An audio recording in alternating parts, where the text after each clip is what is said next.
전기와 열의 절연성이 뛰어나고 그 무게가 금속보다 가벼워 금속 대체 용품으로 사용되는 플라스틱. 우리와 가장 가까이, 가장 당연하게 사용하는 도구로 현대생활 깊숙이 자리 잡고 있는데요. 플라스틱은 어떤 과정을 통해 만들어질까요? 우리 생활 속 당연하게만 여겼던 물건들의 재미있는 탄생 스토리. 지금 시작합니다.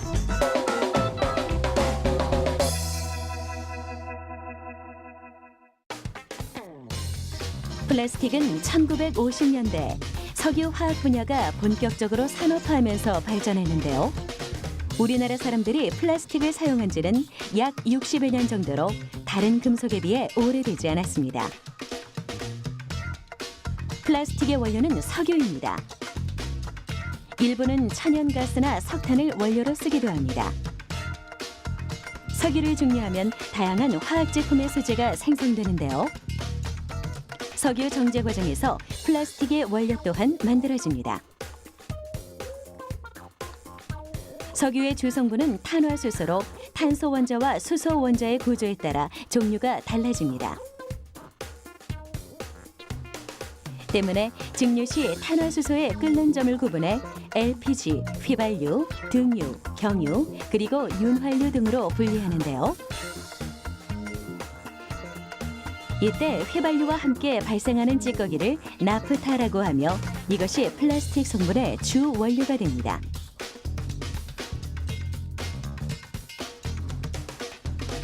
나프타를 다시 증류하면 기초 화합물인 에틸렌과 프로필렌 등을 만들 수 있는데요.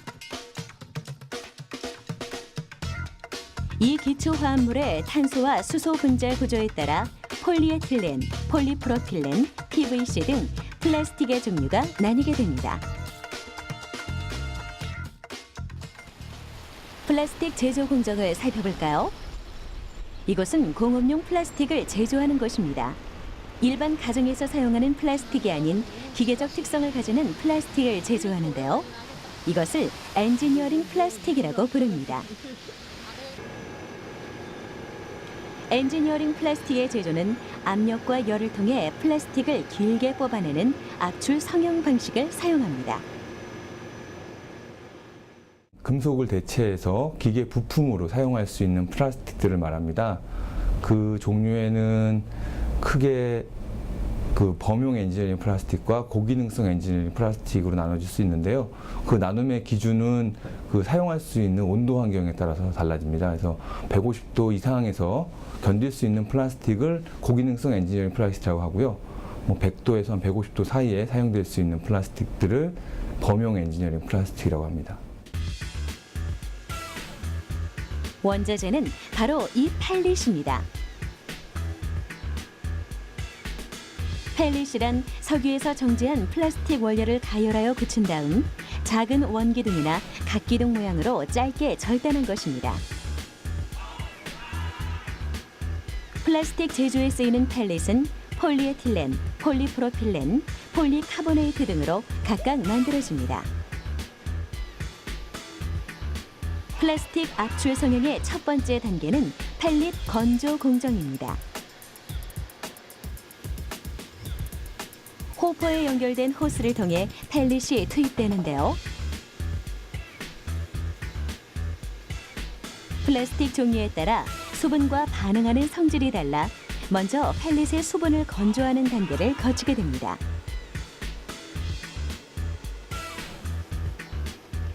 수분을 그대로 흡수하면 플라스틱 성형 시 수분에 의해 기포가 발생하기 때문에 플라스틱의 품질 향상을 위해 약 섭씨 100도의 온도로 건조하는 것입니다. 다음은 가열 공정.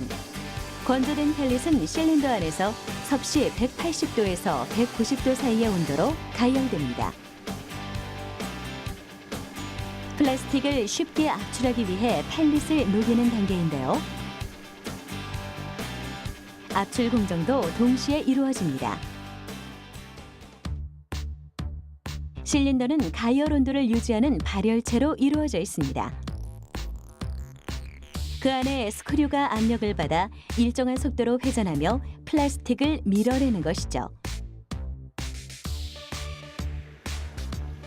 스크류에 의해 압출되는 플라스틱은 금형을 통해 다양한 크기로 제작할 수 있습니다. 압출된 플라스틱은 곧바로 냉각 공정으로 이어집니다. 열에 의해 강도가 약해진 플라스틱을 빠르게 식히며 고체화하는 단계. 플라스틱이 압출되어 나오는 동안 일정한 열과 압력을 받기 때문에 플라스틱 내부에 열이 발산되거나 변형이 일어나지 않도록 냉각수를 순환시켜 식혀줍니다. 인취 공정. 플라스틱 압출의 속도를 조절하고 생산량을 결정하는 단계입니다. 플라스틱은 인취 과정을 통해 일정한 속도를 유지하는데요. 속도가 빠르면 압출 시 기포가 발생할 확률이 높으므로 분당 밀리미터의 단위로 속도를 조절합니다.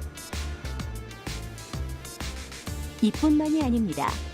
플라스틱은 열을 계속 가할 경우 플라스틱을 구성하는 탄화수소의 사슬 모양 분자가 끊어져 강도가 약해지거나 변색되어 이물질이 발생할 수 있습니다. 때문에 일정하게 움직이는 인취 과정은 불량품을 최소화하고 제품 생산량을 결정할 수 있는 것이죠. 압출된 플라스틱은 열 처리 공정으로 이어집니다. 플라스틱을 가열하고 냉각하는 과정을 거쳐 제품의 완성도를 높이는 단계인데요. 열 처리 공정은 열 순환 방식을 사용합니다. 열 순환 방식은 열 처리, 유지, 냉각 세 차례의 과정으로 이루어지는데요. 먼저 고온에서 플라스틱을 가열합니다. 다음은 다시 저온에서 열을 유지하는데요. 제품 내부까지 열을 전달해 외부의 힘에도 형태를 유지하는 저항력을 높일 수 있습니다. 마지막으로 냉각 단계를 통해 원기둥 모양의 플라스틱이 휘거나 구부러지지 않도록 천천히 냉각하는데요. 열 처리 공정은 플라스틱의 안전성과 가공성, 그리고 완성도를 높여 제품의 사용 범위를 넓히는 중요 공정입니다.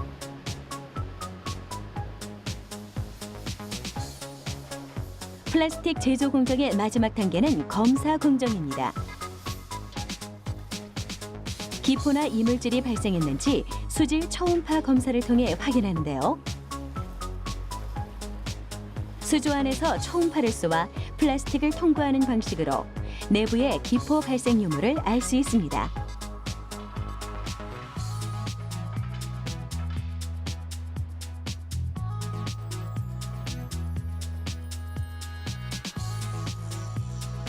이렇게 제조 과정을 마친 플라스틱은 플라스틱 종류에 따라 사용 용도에 맞게 제품으로 만들어집니다.